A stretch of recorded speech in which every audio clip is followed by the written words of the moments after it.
I never want to look at the inside of this book ever again. Oh, fuck off, Plutarch. Piss off! I can't read the pages. No, no, no, no, no, no, no, no, no. Oh, fuck yourself. Ebony, oh, she's not here anymore. It is 5 AM on Saturday the 6th of December 2025 and I am officially about to start Sunrise on the Reaping. I wasn't actually going to read it till next year. I know, shocking. My plan was to read all of the Hunger Games books next year in 2026 so that I could read Sunrise on the Reaping before the movie came out. What I didn't anticipate though was the fact the trailer and promo was going to drop a lot earlier than that. And now the editors are coming for my throat and it's not safe to be on my TikTok, it's not safe to be on my Instagram. I have logged in the past week and I finished the entire trilogy and Ballad of Songbirds and Snakes and now I'm officially starting Sunrise on the Reaping and I've never been so excited. I'm ready to cry. You're gonna fall off the bed again, bruh. She just literally right before I started filming was Dude, move forwards. Come on. She was scratching herself right on the corner of the bed because she loves to do that. She'll sit right on the edge like she is now and then she'll lean off to the side and start scratching herself.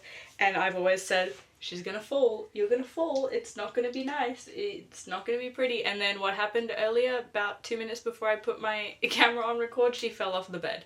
She's fine, she's okay, I checked her. Hello, Baba. Say hi to the people. Oh, hello. She doesn't want me to stop. Now I have to do this while I talk to you. But yes, I'm very excited. I'm gonna start this very, very soon. Yeah, come with me to read Sunrise on the Reaping. It is Christmas time, so I've got my beautiful tree. I will turn the light on because I cannot read in this light, but I just thought this looked so cute and cozy like this. Anyway, this is going completely out of focus. I've got my book, I've got my pen, I'm so ready. The first line being happy birthday, Hamish is already sending me. That is so sad. Getting reaped on your birthday. I'm not ready, I'm not ready. Okay. Okay, lock in. Hamish, the sun's coming up. Sunrise on the goddamn Reaping. His internal monologue is so unlike the Hamish that we are introduced to, which is already in itself so sad because you know how much he has to go through to change into that person that is so snarky and an alcoholic and just, oh, it's so sad. Okay, I just got to the end of chapter 1 and well, not really, I'm like about to finish. I'm here and the chapter ends here, but I'm confused.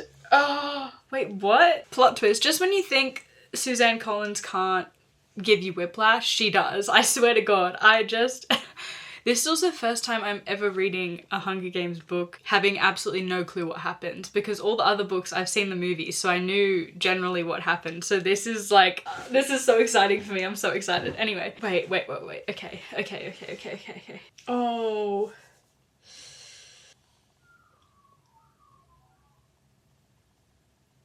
Okay, never mind then. Yep. That would explain exactly why that didn't happen and then this happened and then now that's gonna happen. Oh, I'd be so mad. But also valid. You know what I mean? He didn't get picked. Hamish didn't get picked in the first picks of the Reaping and it was some other kid, Woodbine Chance, gets picked. So I was like, wait, hold up. What is going on? I was like, this is Hamish's book, right? But yeah, no, kid, head blown out. So that's crazy. What the actual hell? Oh no, this is so sad. This is so sad because he almost got out of it. He almost got out of it. He almost didn't actually have to go, but then the other kid got picked and he tried to run away and now. So I have put on Beauty and the Beast. Oh, well, that was way too close. I've put on Beauty and the Beast and I'm about to turn this whole, oh, again, way too close. I'm about to turn this whole space into my dream fort. It's looking a bit sad. This is literally the only fitted sheet we have in the house. So it's just kind of like a secret hideout. And it's very dark because the sheet's dark. Come, my friend. Come into the darkness. This is what we're working with.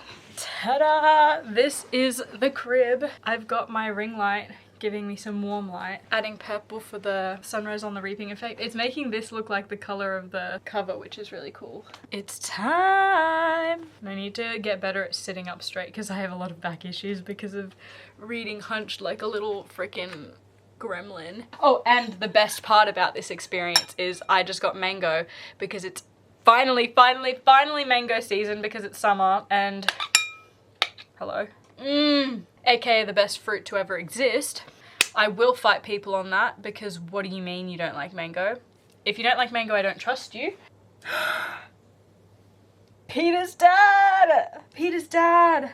So they're all being told to get down on the ground because of what's just happened. This is actually taking the show must go on to an insane level. Excuse me? Ooh. Oh.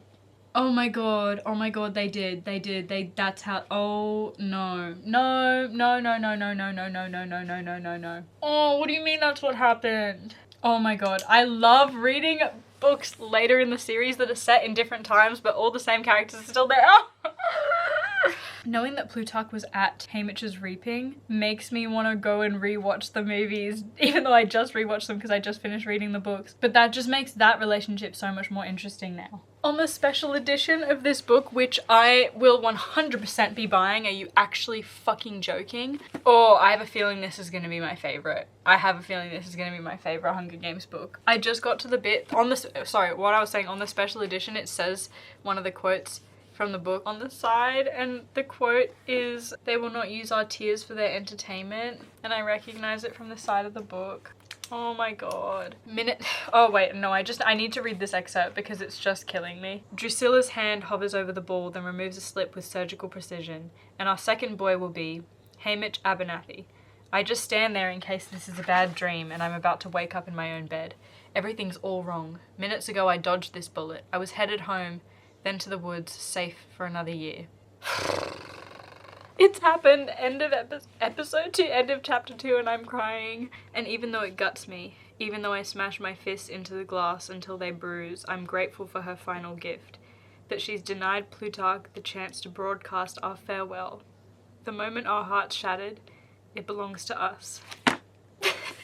I already don't think that Haymitch drunk enough, honestly, in the original trilogy. I don't think he got drunk enough. What do you mean Haymitch gets reaped in the second Quarter Quell and he's the second ever victor from District 12? I love Maisley. She may be stuck up, but her and, who else is it? Her and Luella are my favorites right now. I'm loving them, and I cannot wait to see what they do with them on screen. I know that my queen, Grace McKenna, my queen McKenna Grace is playing Maisley. I love them so much. They're just ripping into Drusilla right now, and I'm eating it up. I love it so much. I'm like, you know what? Yeah, fuck you, bro. I have nothing left to live for. Are we joking? Are we joking? You gotta hand it to Maisley. Nobody's using footage of her for propaganda. Slay Queen. Oh, fuck off, Plutarch. It only hit me right now, the realization of the amount of things that are gonna come in and be connected and fill in little gaps in the story. We get the origin of the Mockingjay pin, who it came from. Not like originally, but wait, no, yeah. Yeah. The Covey made it. Tam Amber made the pin and gave it to Maisley Donna. The Covey and Lucy Gray will always be famous. Oh my god. I can't, the connections are actually killing me. Also, I love Maisley Donna. She's my fave right now. I love her. I love a girl who can bite back, and boy can she bite back. My goodness. Oh my god, I'm on chapter 4. Okay, so the end of chapter 5 was traumatizing. Everyone I've heard talk about this book has said that this book is like you're drowning and you're trying to come up for air, but you just can't. You just like quite can't get there, because every time you think you're about to reach the surface, you just fall back into the water. And I'm only 5 chapters in and I already understand completely what they mean, because what? Literally every second sentence is sending more tears to my eyes. Oh my god, literally every second sentence. Okay, I'm taking a break from my emotional, mental, and physical well-being, and I got grilled. So, if anyone wants to know my order, no one. I get the Simply Grilled on gluten-free bun with no tomato and no tomato relish because they hurt my tummy. I literally took work off all of this week because I was feeling shit. It's not even getting better, it's getting worse. Today is the worst day it's been. I was sick on Tuesday and it's now Saturday. Holy fucking mayo overload. What the fuck? It's like somebody fucking... It's leaking! The one good thing about it being 40 degrees today is that I'm rounding up. Shut up, I don't care. It's like 38, but basically 40. The one good thing about it being 40 degrees today is that this burger is not cold at all because it's probably hotter than when it first got made because the drive on the way over here. Okay, so I'm realizing that they will not use my tears for their entertainment is going to be a reoccurring statement throughout this book, and that's just actually gonna kill me. Why is this his mentor? Oh my god, that would have been so sad for him to watch her slowly lose her mind. Oh my god. Is Beatty gonna be their other mentor? Because it says there's two. No, maybe not. But I hope, because that would be really cute. I'm trying to think back to what Haymitch's reaction was when Katniss chose Wise and Beatty as allies. This is 100% by far my favorite Hunger Games book. Oh. 100%. There's no doubt in my mind. It's Mags and Wise, his mentors. That would have actually sucked so bad, seeing Mags walk into the fog in Catching Fire. Bro, I actually can't. This might be the saddest book I've ever read. Okay, I'm back. It's the next day. It's 7:47 on Sunday the 7th of December. I'm up to chapter 14. Literally, I just started reading the chapter this morning and it's such a simple sentence, but I resonate with it so deeply. As someone in my early 20s who's going into the world and seeing all of the horrific things going on and being able to properly understand the world, or starting to at least, for the first time since growing up, because when you're a teenager you're so in your teenagehood that nothing outside of it resonates and nothing outside of it matters because you're just trying to grow up and your hormones and everyone around you is crazy and chaotic and nothing makes sense and everything's awful all the time, and that's just the base level teenage experience, let alone if you've got like bullying, family shit going on, friend stuff, fucking deaths, like whatever it is that you've got going on, homelessness, like there's a plethora of different things that can add to the pains of teenagehood. Even without all of those things, it can still be horrific sometimes. Now that I'm 23 and learning a lot more about myself and my friends and being able to properly reflect on everything that I've been through in my life for the first time, now that I'm finally out of a lot of it, I can look back and go, wow, okay, yeah, a lot of what I went through wasn't normal, and it's okay to feel things sometimes and be frustrated with the fact that I am the way that I am and respond to things a certain way because of things that have happened. Yeah, sorry, I went on a little bit of a tangent there. Yeah, no, this sentence just... and it's Haymitch thinking about Lenore Dove. It's the end of the paragraph that I really resonate with, but I'll say the whole paragraph because then you get the full effect. I'm back in the mountains, arms wrapped around her, the scent of honeysuckle in her hair. She'd been crying then too. Not at anything I did, but because they'd hung a man that morning and made the rest of us watch. But there we were, high in the hills, with not one but two rainbows arching over the sky. Sometimes she cries because things are so beautiful and we keep messing them up, because the world doesn't have to be so terrifying. That's on people, not the world. Suzanne Collins just has a way with words, man. Like that sentence, it's so simple, and on its own I still feel it has weight to it, even though obviously in the context of Sunrise on the Reaping there's obviously a lot more weight that goes with it. But just even in general context of with everything going on in the world right now, and that has been going on for the last 10, 20, 50, 100, like the entire time that we've been humans, we've been awful. Like, let's actually be so real. Everyone always tries to bring up this idealistic time when supposedly things were better, and people generally try to say the late 20th century was like the ideal time and everyone was happy and blah blah blah blah, and it's like, no, well, that illusion is there, one, because we're not in it anymore and it's a lot easier to look behind and say, oh, that was better than it is now, but also because things just weren't really talked about. That's the whole thing. Things weren't really talked about. But anyway, I wasn't there, so I don't know. This is just from observation of people and things that people say. But yeah, it's a fucking shit world out there, man. So I guess just be kind. Like, be kind, be good, do good. I think we've gotten to a place in the world a bit where it's normal to be so negative all the time, and I don't mean that we should stop talking about the bad things that are happening in the world, but when I say that, I mean more, it's become a lot more normalized to be mean to people, whether that's online, in person, whatever it is, and I don't know how we got here, the internet.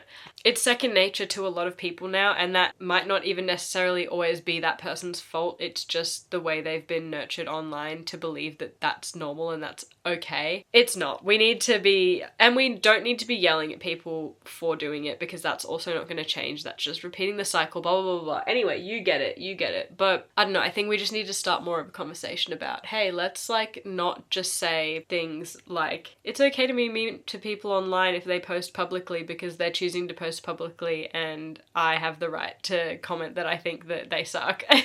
Like, you know, how crazy does that sound? Because you wouldn't go up to somebody in the street, or I would freaking hope not. Like, seriously, if you are, why the fuck are you watching my video? Actually, I hate you, you're the worst type of person. But if you were to go up to somebody in the street and just be like, I fucking hate your hair, or I hate your glasses, whatever it is, you know, it's just why is your first instinct, first of all, where are these thoughts coming from? Because that's what you need to be focusing on. Why are you thinking that way? Don't think that way. Don't think, oh, their hair sucks. Think, oh, I've never seen that before, that's interesting. And even if it's not necessarily, you're not telling yourself that it's interesting in a good way, the slight shift will eventually be able to get you there, to the point where your first thought when you look at strangers won't be, what's the worst thing about them? You know, it's just, I don't know, it's little mind games you play with yourself, because you just have to outsmart yourself in this big wide world, because our brains are very big and very complicated, but they can be rewired and they can be outsmarted. You just have to put in the work. But anyway, I don't even know. This was such a weird little tangent and rant, but I hope it resonated with somebody. I don't know. I think we need to bring back complimenting strangers, because I was complimented for the first time in I don't even know how long the other day, and it literally made my day. And I was like, wow, I didn't realize that had been missing from life, that just this genuine random kindness. I wore a new outfit and I went to the shop, and a girl came up to me and she was like, I love your outfit and your skirt and everything, it's really pretty. And then I looked at her outfit and I really liked her skirt, so I complimented her skirt. And then it was just, I don't know, it was just a really wholesome moment. In the comments, tell me about a time somebody complimented you, or you either complimented somebody else. I would really like that. That would be really cute if we did that. Yeah, just bring back more kindness. Like Lenore Dove, the world does not have to be terrifying. That's on people. So we as people can change that. That is me, that is you, that is we. Like in one of your songs, my ghost will hunt down your ghost and never give it a moment's rest. Promise? She sounds a little more hopeful. Because if I could count on that, I think I could bear it. But what I can't bear is, what if we're never together again? We will always be together, I say with conviction. I don't know how, and I don't know where. I don't know anything, but I feel that in my heart. You and me, we will find each other again, as many times as it takes. Sorry, I'm editing this video right now, and I literally started crying when I was hearing that quote again. Oh my god, I haven't read the book since I read it the first time. I'm planning on rereading it after watching the movie, because I find every time I read a book that then becomes a movie adaptation before watching the movie, the pacing always feels off to me, because obviously you have to sit with a book and it takes you a lot longer to read than it does to watch a movie.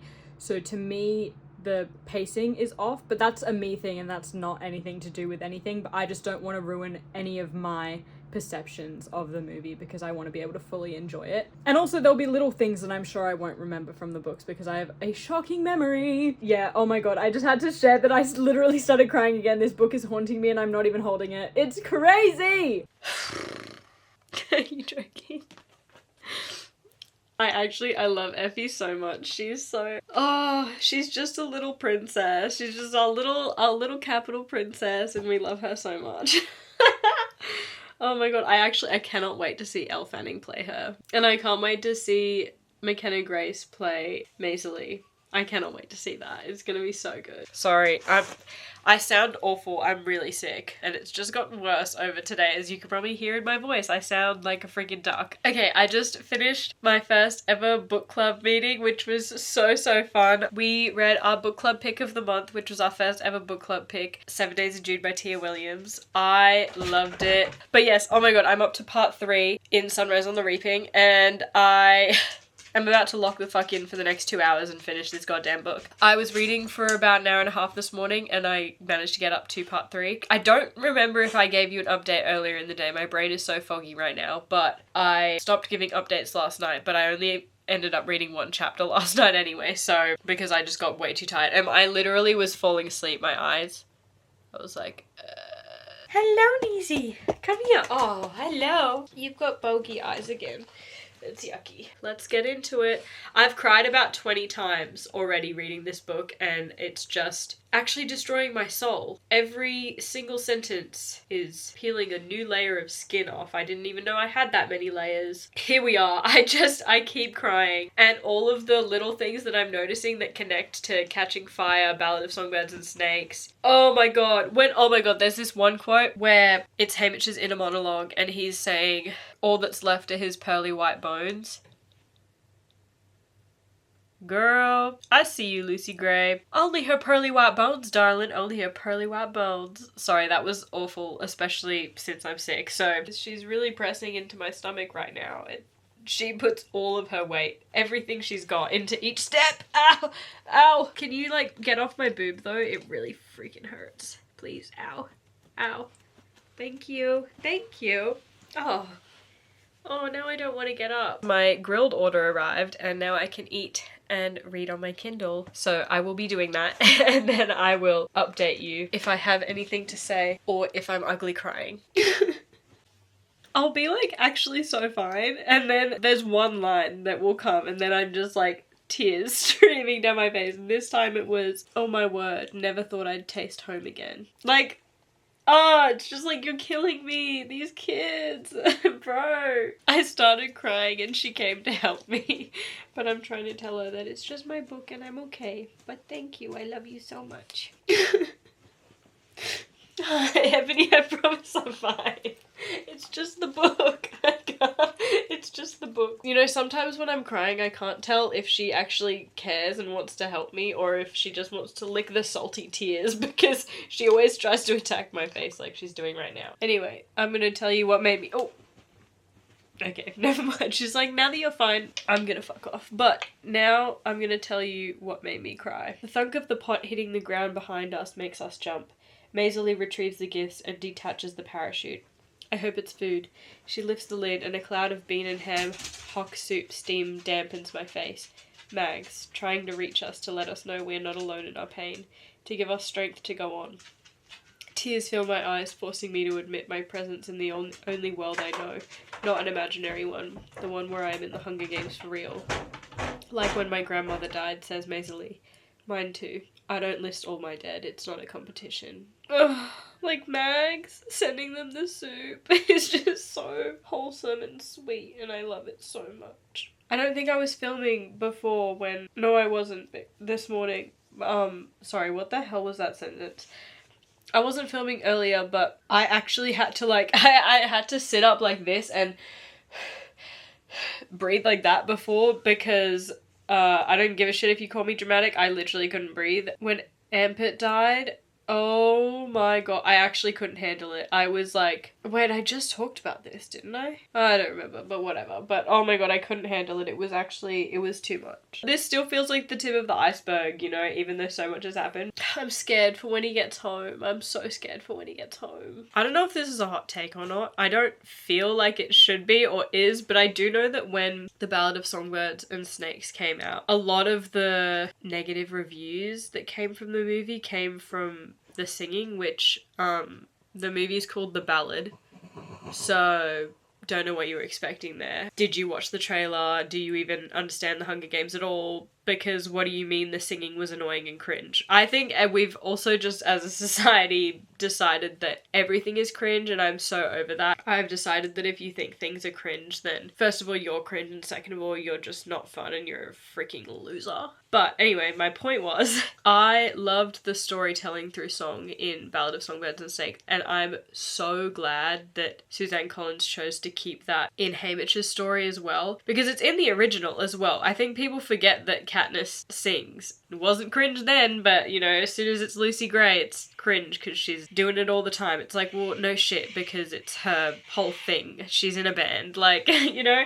But also, I think it flew past a lot of people's heads, especially those who didn't read the books. Well, people who didn't like the movie for that reason. I'm not saying people in general, people who didn't like the movies for the reason of the singing and the songs. I think it flew over their heads that that's how the Covey and District 12 and all the districts keep their history. They all have these songs that they sing from points in time. Like the Hanging Tree, you learn what the Hanging Tree is about in Ballad of Songbirds and Snakes. But you know what I mean? Like that's how they, because everything else has been taken away from them. Their history, their people, everything. The only thing they have left is song. And I think it's a really beautiful and clever way that Suzanne's decided that that's how their history and stories and people stay alive. Even if nobody directly knows who these people are, they still live on their legacy. I don't know, I just think there's something really special about that, and I love that. That was one of my reasons why I loved the Ballad of Songbirds and Snakes. Maisie is singing a Ladybug song right now, so that's what sparked that train of thought.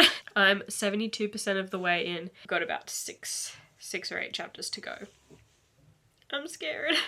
She used to say, if I was afraid, it's okay, Maisie. Nothing they can take from you was ever worth keeping.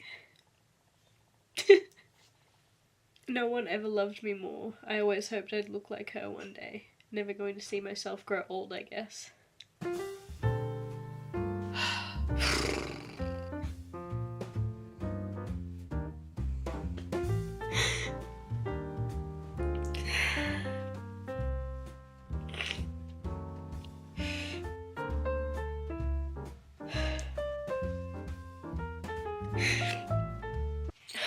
Easy, it's fine. I'm fine. Well, I'm not fine, but I'm fine.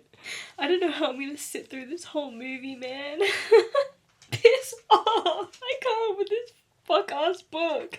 I've got my own jewellery collection now. Fuck yourself.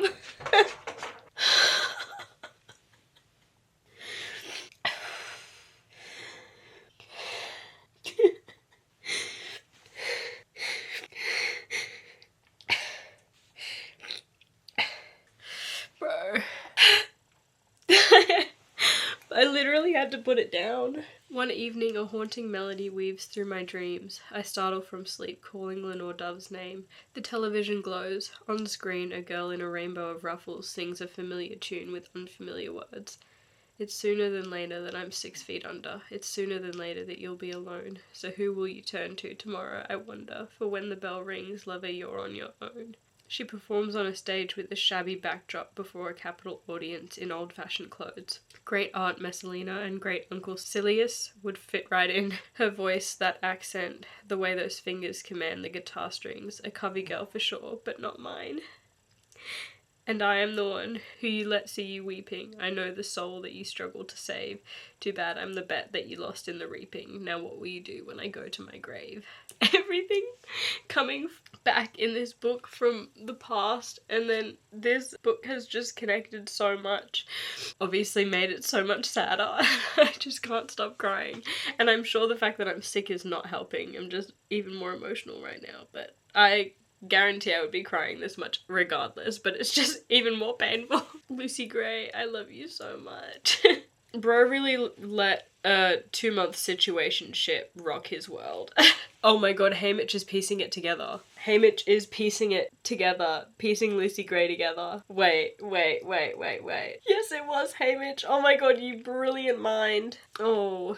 Effie is the perfect representation for somebody who is a product of the capital, but you can still see that she's human and she is just she's just a product of what the capital made her. If she had grown up in the districts, she would be just like everyone else, and so would everyone else, you know what I mean? Like, but she just is so deeply embedded in it from birth to believe that it's normal and that it's helping. Because that's what they've been told. They've literally been brainwashed. So it's so hard to... It's hard because you're frustrated with her to be like, how do you not get that this actually isn't a good thing? There's no way that you can explain this that makes it okay and valid. But you also sympathize with her because she genuinely thinks it is. Because she's been brainwashed to think so. She's been told that since day one. It's like, yeah. It's just so hard. But that's why I love Effie. This book, man, holy fuck. 84% of the way through. Listen, I'm on chapter 26. There's 27 chapters and an epilogue, and this chapter says it's going to take me 33 minutes to finish, and the next one's probably going to take me 25 minutes to finish. And then I think the epilogue's really short though, so that's not gonna take me long. I'm really tired. I was struggling to get through that last chapter because that last chapter was real long as well. That was another like 30-minute chapter. What I think I'm gonna do is, as much as I was trying to finish it today, if I didn't have book club today, I would have been able to finish it. But book club was really fun, so I'm not even mad about that. What I think I'm gonna do is I think I'm gonna start my day off tomorrow in the worst way possible and read the last 2 chapters of Sunrise on the Reaping. Basically where I'm at is Haymitch has just done the Victor's celebration night thing and he's about to go home for the first time. I'm scared. I'm so scared. I'm so scared. I'm so scared of what's waiting for him when he gets home, or worse, what's not waiting for him when he gets home. I don't know what's gonna happen. We already know from the original trilogy that his family and friends died 2 weeks after he won the games, but I don't know how much time has passed, so I don't know if they're dead or not yet. I don't know if they're gonna get a final goodbye or if this is just it, but I'm scared because the last thing that Haymitch and Snow said to each other at the end of chapter 25 was, Haymitch said, "I guess Snow lands on top," and then Snow said, wait, what did he say? Sorry, I need to like get this right. "I guess Snow lands on top, I say under the applause. Utterly guilty on all possible counts. I await his sentence." He merely smiles and says, "Enjoy your homecoming." When Snow is smiling, something is about to go down. Or something has gone down that you don't know about yet. That is the only... Oh, and Mags is in a wheelchair. She can't stand though because she tried to stand. She just got pushed down, but Mags is in a wheelchair. Wires is twitching. They've been tortured. I don't know where Beatty is. See you tomorrow. Okay, the lighting's horrific, but we're gonna fix that 1 second. Okay, there we go. I've just clipped my book light to the camera, so hopefully that's good. I still sound like I've got hay shoved up my nose and I can't breathe. We're gonna finish the book today. We've got 2 chapters left. 2 chapters and a short epilogue. Nope, I'm up to 26 and now I've just fucking spoiled something for myself. Fuck, I really should have... Okay, anyway, we're gonna try and erase that from my brain. Let's, scrap, completely gone. Anyway, what happened last night? So Haymitch has won the games. Now he just did the Victor celebration thing in the Capitol with Effie. He saw Mags and Wires again and they're not looking great. We haven't seen Beatty. Concerning, scared, love Beatty, where is my guy? And I'm assuming, oh yeah. And so the last thing was, "I guess Snow lands on top." And then Snow says, "Enjoy your homecoming." I'm scared. I'm nervous. Boyfriend, I'm nervous. Okay, we're on page 347. There's like 30 something pages left. Holy shit, this is probably gonna take me like an hour. I'm gonna lock in and finish it and I'll update you if I'm crying, throwing my book at the wall, screaming, throwing up, all the fun stuff. I'm really scared. Oh my god. So okay, wait. So I just started chapter 26 and this is literally the first paragraph. The after party's held in the ballroom of the Sorry. Every time I try to read when I'm sick, I either yawn, sneeze, or something happens and I just can't. Okay. The after party's held in the ballroom of the presidential mansion. I'm displayed in a giant golden bird cage that dangles from the main chandelier at about eye level. It's supposed to be a joke, I guess. The guests sure seem to get a kick out of it, but it isn't. When I try the little handle at the door, it's locked. What? Oh my god. What? Like, what do you mean? It's like, I thought this shit was over, guys, but apparently not. Let me just actually rock back and forth and go insane while I just sing. Are you coming to the tree? Well, they strung up a man, they say he murdered 3. Strange things did happen here, no stranger would it be if we met at midnight in the hanging tree. Are you coming to the tree where the dead man called out for his love to flee? Strange things did happen here, no stranger would it be if we met up at midnight in the hanging tree. That kind of made me dizzy, but just because I'm sick, so it's like my brain's like, ugh. Are you coming to the tree where I told you to run so we both be free? Strange things did happen here, no stranger would it be if we met up at midnight in the hanging tree. Oh wait, no, kidding. There's still another stanza. Are you coming to the tree where a necklace of ropes side by side with me? Strange things did happen here, no stranger would it be if we met up at midnight in the hanging tree. I can't breathe. Maybe Lenore Dove and I will hang together. Could be easier to find her then, in that next world of hers. What the fuck? Oh. I can't. I actually can't. I don't want to turn the page. Oh.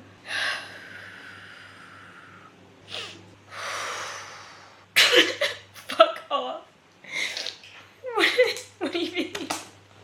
What do you mean? What do you mean? I can't even...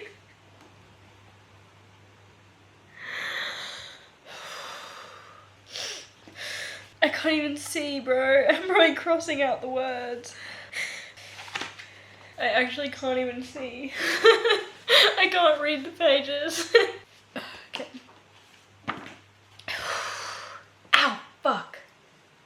Fuck me, I just stabbed myself trying to click my pen, but it was already clicked on the other side. Can't say I'm exactly sad that the 5th guy died, because, like, fuck you. But, anyway. Hot take, but no. Sorry, I'm not laughing, it's not funny. It's not funny. Oh!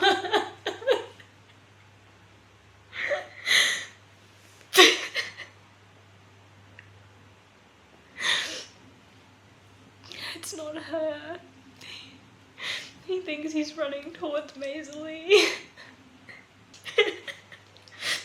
Of course Katniss's dad starts singing.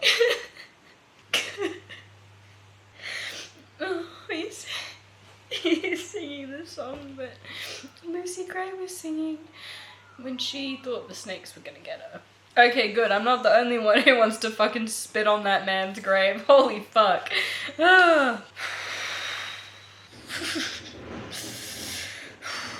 Oh my god. I think I know what's happened. Or is about to happen. Partly because I read that fucking spoiler, but whatever. I think the candy's poisoned.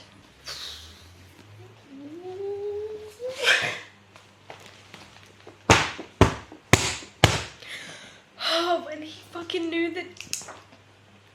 Oh. Final chapter. Chapter 27. I start sleeping with a knife in my hand. Oh my god, he learnt where the fucking secret place in the Justice building that isn't bugged is from Plutarch.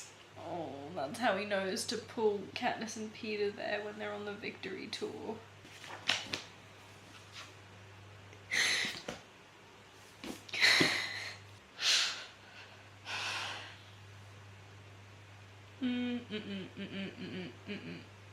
What do you mean?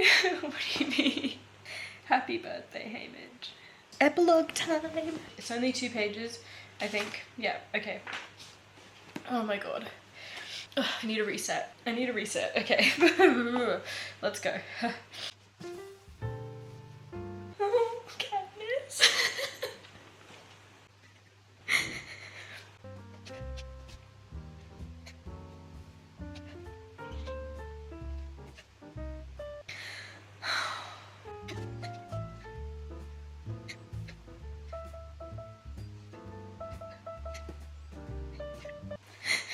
The end.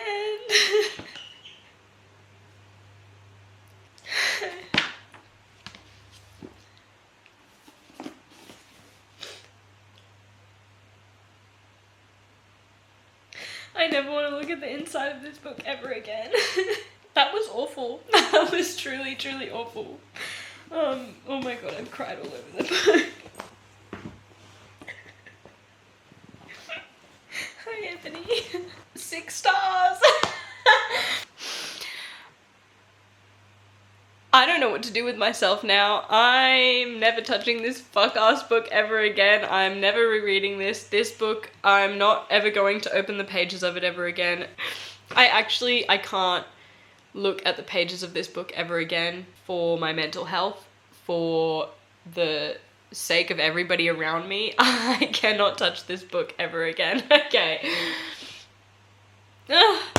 Starting now. I can't. That was devastating. I've never cried so much reading a book. Let's just start there. That was 5 stars for me. I didn't know what to expect going into it. I had no preconceived notion of anything that was going to happen. I didn't know which characters I was going to see. I didn't know which characters I already knew that I was going to see. I didn't know new characters I was going to meet. I'd seen some of the fan casting. I like looking at fan casting. Not fan casting, sorry, I mean the actual casting.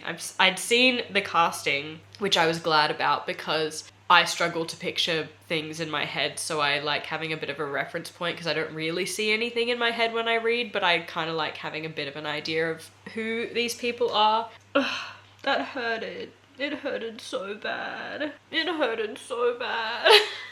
Oh, honestly, after reading that book, I don't know if I can ever watch the movies or read the Hunger Games books ever again. Oh my god. The one thing I will say though, it's still 5 stars, but it would have been 6 stars for me, was I wish we got to know a little bit more of Lenore. Just a tiny bit. Like maybe a couple more scenes in the beginning of the book rather than going straight into the reaping. Like we didn't really get to see them. But I guess like it all worked out, and I understand the way that Suzanne Collins did it and why she wrote it the way that she wrote it. And we're also seeing Lenore Dove through this idealistic view of how Haymitch sees her. She's this martyr, that she's this perfect person. In his eyes, can do no wrong. Even though he doesn't agree with her acts of rebellion at the beginning of the book, he sees why as we go through the story. And her character was just perfect. I cannot wait to meet her on the screen. I can't wait to meet Maisie and Lulu and Luella and Ampit and young Beatty and Mags and Wires and young Haymitch. And I wonder if they're gonna bring back Woody, Josh and Jennifer for the epilogue scene. Would be kind of cool. Would be kind of cool. Merry Christmas! Thanks for coming along and reading the worst book I've ever read with me. Discuss in the comments. What was your favorite scene? None of them. None of them. I can't. I actually can't. Was there any good moment? There was no good moment, because even in the good moments I was crying because I was like, there's never going to be a good moment ever again. Every flashback I was like, oh well, he's never going to be happy again. He's never going to feel those things again. He's never going to be just joyous little happy, innocent, in love Haymitch. He's never, that's never going to be. I'm gonna need at least 14 business days to recover, minimum. It's been a couple days since I finished Sunrise on the Reaping, and I thought, okay, I've collected myself, I have not gotten over it, but it's been a couple days. So I thought, oh, I can start watching my favourite booktubers read the book too, because I hadn't watched these videos. Because I was waiting until I'd read the book to watch the videos, and now I'm just crying all over again with Newly Nova, aka Lexi. It's just not right.